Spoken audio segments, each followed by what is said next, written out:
para ulit akong isang bata dito guys na manghang-mangha sa aking nakita guys. At talagang gandang-ganda ako dito. Sabi nung aking videographer, huwag kang haharap ha, talikod lang. Abay, ayaw niya akong paharapin ha.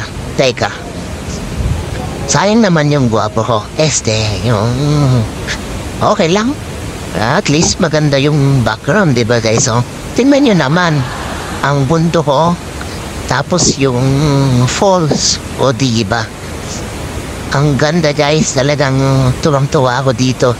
Nung ako pumunta dito at ayan, na-refresh ako guys. At uulitin ko pa ito kung mabibigyan ulit ako ng pagkakataon makapunta dito.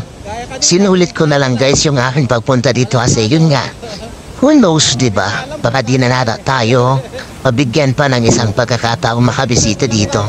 Pero guys, once in a lifetime puntahan nyo rin ito guys. Napakaganda ng lugar. Mabibighani kayo sa ganda nito guys. Talagang gusto kong tumalon dito guys. Isa tuwa. Ang saya ko dito habang pinapanood ditong Cavinti Falls, known as the Pagsanhal Falls.